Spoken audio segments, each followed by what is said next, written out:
Braking is a crucial and often overlooked skill, meaning people often overlook it as a skill they can improve on, thinking it's a simple skill that doesn't require any attention. Just remember that the best riders in the world are the best in the world because they can slow down faster than everyone else. Braking is one of the most important skills you can improve on and has many different aspects to it. Some of them are front brake, rear brake, using both of those in conjunction with each other, your body position, getting your waist as close to the ground as possible, how to brake, and when to brake. Step one is understanding the difference between the two brakes. The front brake has such a bad stigma about it that it's developed into fear of using it. The fear of grabbing a handful of front brake and crashing and going over the handlebars, thus making people rely heavily on their back brakes. But with the use of these drills in this course, you'll understand how hard it is to actually control your bike only using the rear brake. So to get rid of that stigma, the back brake is the saving grace, and let you get comfortable with both. Your back brake is crucial for control, but learning to use both brakes in conjunction with each other is where you create maximum control for your braking and is the ultimate goal. To understand the key points of the two brakes, firstly, you need to understand that the rear brake generates about 20–40% of your stopping power and controls your rear wheel's direction, whereas your front brake is going to generate about 60% of your stopping power and can be used to slow down a lot faster as your weight is behind the front wheel, and this is what drives the force down into the ground, giving you a lot more stopping power. Hey guys, quick reminder, if you haven't liked and subscribed already, if you could, I'd much appreciate it. I'm really enjoying making these videos and I'd love to carry on doing it. Enjoy. So braking is a lot to do with control. One of the biggest things with braking is that you want to learn to slow down as fast as possible and in control as possible. So learning to do this firstly starts with learning to modulate your brakes. Modulation of the brakes basically means using both of the brakes at the same time in conjunction with each other. So not engaging one brake and then one brake and one brake. So finding where they both bite and engage and then slowing down in a controlled manner accordingly. So one of the quickest ways to do that is finding where they're engaging and slightly start pulling according to the gradient. Obviously there'll be different scenarios such as cambers, roots, rocks where you might need to let off one or the other, but that's a little bit further down the line at the moment. The quickest way to learn to brake initially is learning not to skid. So basically slowing down in a hurry is all about how fast you can slow down without locking up the brakes. That's exactly the same principle as driving a car. You're coming up to a robot last second, you don't come in the last 10 meters and slam on anchors and slide into towards the robot. Ideally what we're looking for is a nice controlled slowing down. That's the best way initially. Obviously there is locking up the brakes at a more advanced level. It is a little bit more of an advanced skill and it is applicable, but initially what I want you to focus on is learning to slow down as fast as possible and as quick as possible without locking up your brakes.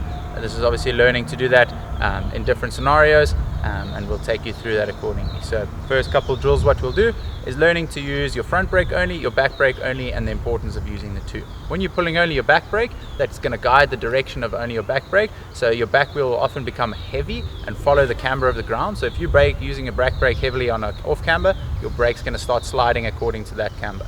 Your front brake will do exactly the same, so you just need to be aware, but using the two at the same time spreads your weight nice and evenly between the two. Understanding the terrain that you're riding and braking is really important.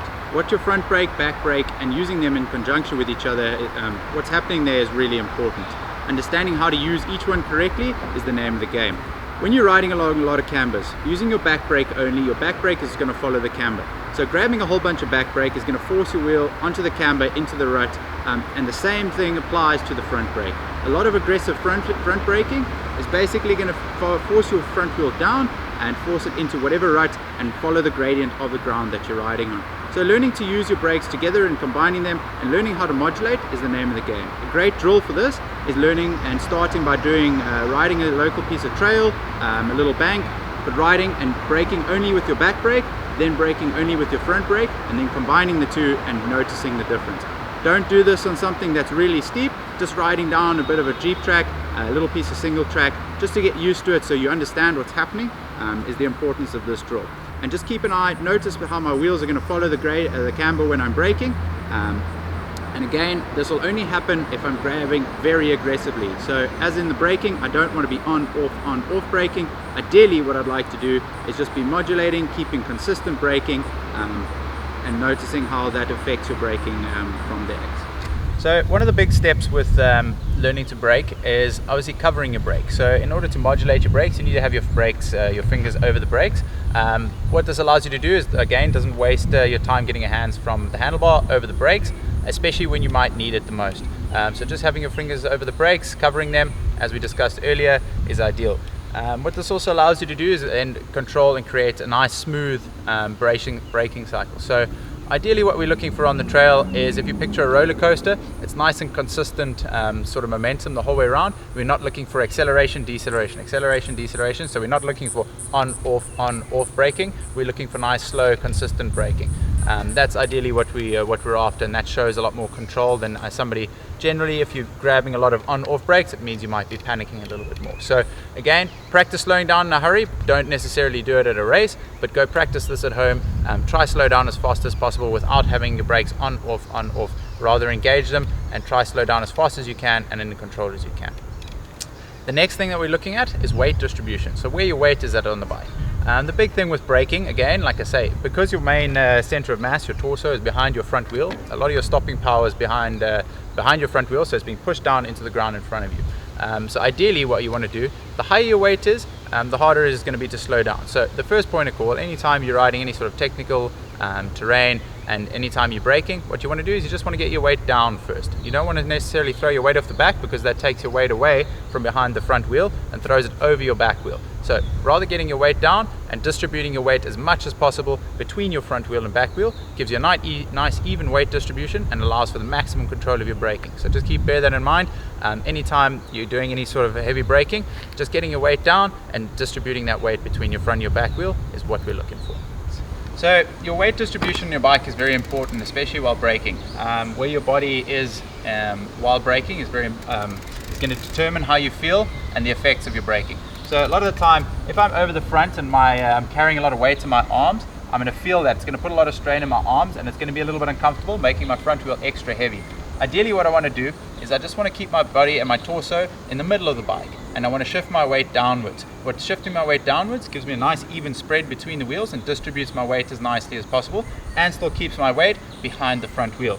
Ideally from there, just keep my weight down. It allows my arms nice relaxed, and it also lightens my arms up nicely. My legs are going to be carrying most of my weight. That's always ideally what I'm looking for. I don't want to be resting a lot of my weight into my hands. My legs and my quads are the strongest muscles I have, and they're going to be carrying most of my weight. Again, shifting my weight back all the way off the back of the bike isn't ideal. I lose a lot of control. There are applications where I can use this, and in a little bit more advanced skills, as it gets a bit steeper, it is a little bit more applicable. But what happens is my weight is above my back wheel and not behind my front wheel, so I lose a lot more of my stopping power. So there are times that we are going to use this, but ideally learning to brake firstly, riding any sort of technical sections, your first point of call is always to get your weight down and distribute your weight nice and evenly as between the two wheels as possible. This clip shows a rider coming into a corner too fast and having to scrub the exit speed. The second clip shows the same, with the rider coming in too fast and still having to brake in the corner, which again scrubs the exit speed. Thirdly, we see the rider coming in slower and generating better momentum out of the corner. I really hope you enjoyed that video. I hope you learned a lot. If you did, please don't forget to like and subscribe, it would mean a lot. Anyhow, jump on to the next video and let's see what else you can learn.